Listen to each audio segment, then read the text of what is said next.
Okay guys, every time I'm making a post about the feather to nose technique, among the comments there's always one or two questions about where to put the feathers on the arrows.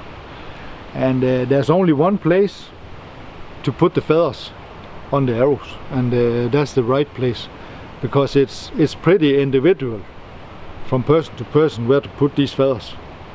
And as you can see here, I have a rather big nose, okay? And of course it depends on whether you have a long nose or short nose or fat nose. It also depends on how your style is, and it depends on where you have your anchor point. The further back you have your anchor point, the further out you need to have the feather, because we are not looking for a static hold like this. We are looking for a slow movement towards the feather, or we need to get the feather to move towards your nose. Okay, so we need to expand in the shot, so we have a constant movement until we are releasing. I don't know if you can see it from this angle, but as you can see here, when I'm drawing back, the feather is not touching my nose yet, but I need to expand the last piece of space like this, maybe 4 millimeters, 5 millimeters, to make the feather touch my nose. I'll try this way, maybe you can see it here. So draw back, keep pulling, keep pulling, keep pulling, and there. Then you have it. You don't have to use 10 seconds or something. You don't have to use 5 seconds. You can do it in 3 seconds, 2 seconds maybe. You just don't want a static hold. So you need to figure out where to put these feathers. And for that purpose I have this one. I have this bear shaft with this tape on. This is just some regular tape I have on this bear shaft. And this tape is the right place now for me. So what I'm doing here is I'm drawing back,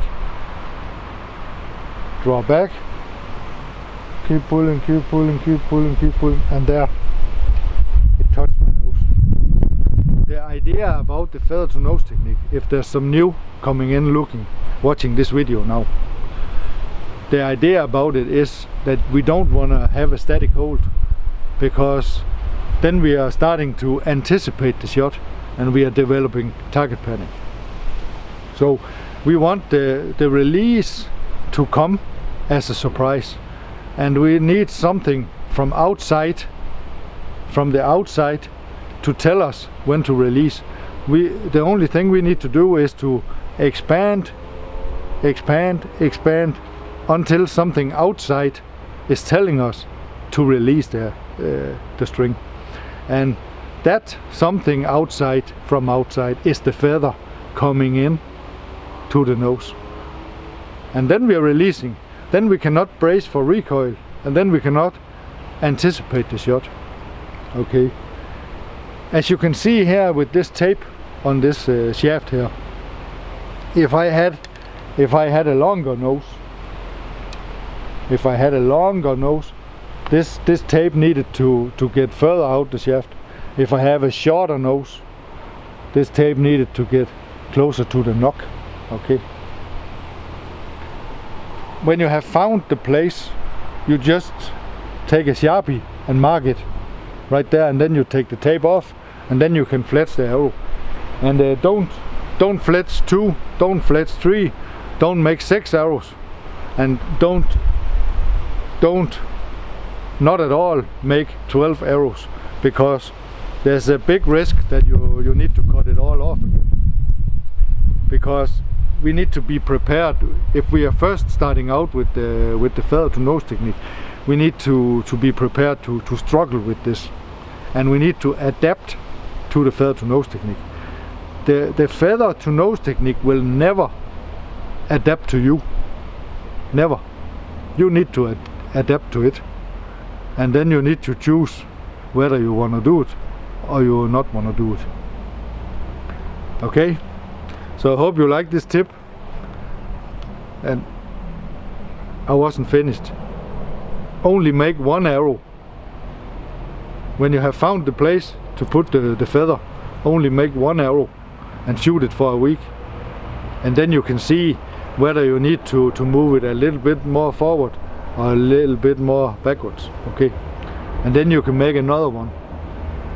Okay, so I hope you can use this tip, so you don't have to make 12 arrows and cut it all off again like I did some years back.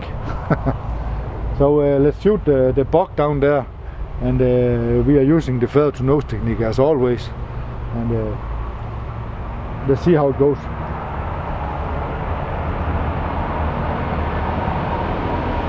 Go back.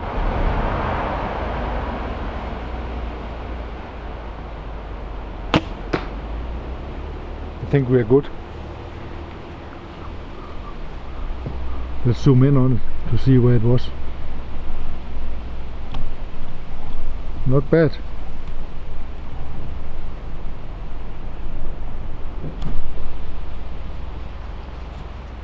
Thanks for watching, guys. I'll see you next time.